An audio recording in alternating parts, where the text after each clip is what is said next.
जिंदगी में गाइडेंस की तलाश हम सबको होती है ना? और कई बार ये तलाश हमें सीधा सितारों तक ले जाती है। तो आज हम यही करने वाले हैं, एक डेली हॉरोस्कोप यानी कि दैनिक राशिफल को उठाकर उसकी एक एक परत खोलेंगे और देखेंगे कि आखिर इसके अंदर होता क्या है, ये बनता कैसे है।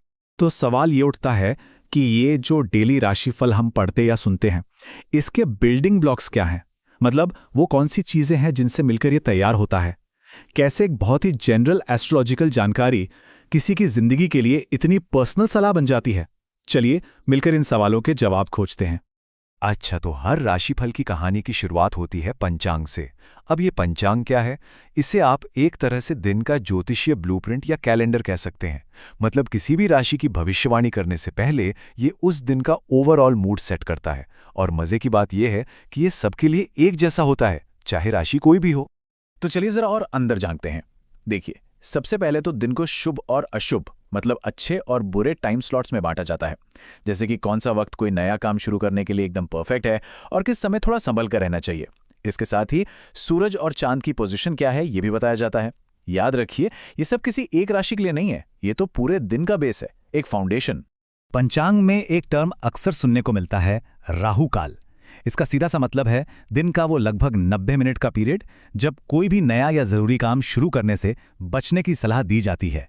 सोचिए, ये एक तरह का कॉशन साइन है जो दिन की प्लानिंग में पहले से ही बता दिया जाता है। तो ठीक है, पंचांग ने तो दिन का एक जनरल माहौल सेट कर दिया। अब आते हैं राशिफल के असली दिल पर, मतलब वो हिस्सा जहां हर राशि के लिए बताया जाता है कि उनका दिन कैसा रहेगा। यहीं से चीजें थोड़ी पर्सनल होने लगती हैं। और देखिए, ये कितना दिलचस्प है।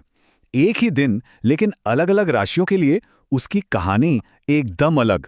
जैसे यहां देखिए, वृषभ राशि के लिए कहा गया है कि दिन काफी अच्छा है, सेहत बढ़िया रहेगी, काम भी आराम से हो जाएंगे। वहीं दूसरी तरफ मेष राशि वालों के लिए दिन थोड़ा मिक्स्ड है, कुछ अच्छा होगा तो कुछ परेशान भी करेगा। उन्हें हिम्मत और समझदारी दोनों से काम लेना होगा।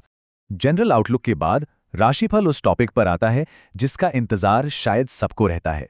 जी हां, लव एंड रिलेशनशिप्स, दिल के मामले। इस सेक्शन में खासतौर पर रोमांटिक और पारिवारिक रिश्तों को लेकर गाइडेंस दी जाती है। जैसे वृषभ राशि के लिए यहां एक सलाह दी गई है, पार्टनर आपकी भावनाएं समझेगा। अविवाहित लोगों को भी लवर से मदद मिल सकती है। कुल मिलाकर साथ में समय बहुत आनंद से बीतेगा। तो देखिए, इस तरह की सलाह का टोन अक्सर काफी पॉजिटिव और हौसला बढ़ाने वाला होता है। प्यार मोहब्बत की बातों के बाद अब आते हैं काम की बात पर, मतलब करियर और पैसा। भाई, ये तो बहुत जरूरी है। नौकरी, बिजनेस, फाइनेंस, ये सारी चीजें किसी भी राशिफल का एक बहुत ही क्रिटिकल हिस्सा होती हैं। और पैसों के मामले में भी कहानी हर राशि के लिए अलग है। जैसे वृश्चिक राशि वालों के लिए फाइनेंशियल सिचुएशन अच्छी बताई जा रही है। धनु राशि वालों के लिए इनकम नॉर्मल रहेगी, मतलब ठीक ठाक। लेकिन मेष राशि वालों के लिए इनकम लिमिटेड रह सकती है। तो एक तरह से ये हर राशि के लिए एक अलग फाइनेंशियल वेदर रिपोर्ट जैसा है। एक और दिलचस्प बात, इसमें स्टूडेंट्स के लिए भी खास सलाह होती है। और ये सलाह ना एकदम सीधी और टू द पॉइंट होती है। जैसे स्टूडेंट्स को अच्छी सफलता मिलेगी लेकिन मेहनत बहुत करनी होगी।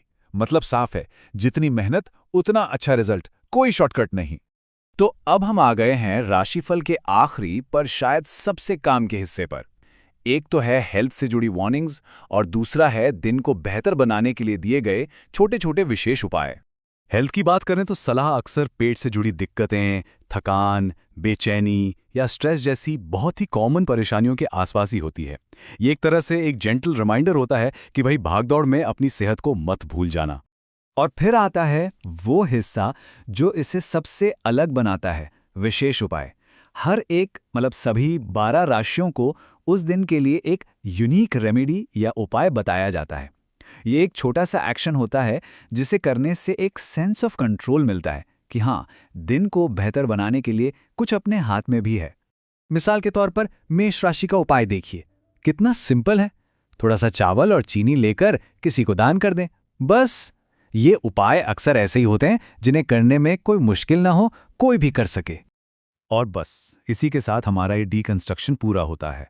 स्ट्रक्चर अब एकदम साफ है। सबसे पहले पंचांग से दिन को डिफाइन किया जाता है, फिर प्यार, करियर, पैसा, सेहत, इन सब पर सलाह दी जाती है। और आखिर में एक छोटा सा एक्शन यानी उपाय बताया जाता है जिससे हम अपने दिन को बेहतर बना सकें। तो सब कुछ देखने के बाद एक बड़ा सवाल मन में आता है ना कि डेटा, एआई और एनालिटिक्स के ज़माने में गाइडेंस का ये सदियों पुराना तरीका आज भी इतना पॉपुलर क्यों है? क्यों लोग आज भी इसे फॉलो करते हैं? शायद इसका जवाब इसकी सिंपल बनावट, इससे मिलने वाले एक भरोसे और कुछ अच्छा करने की छोटी सी प्रेरणा में ही छुपा है।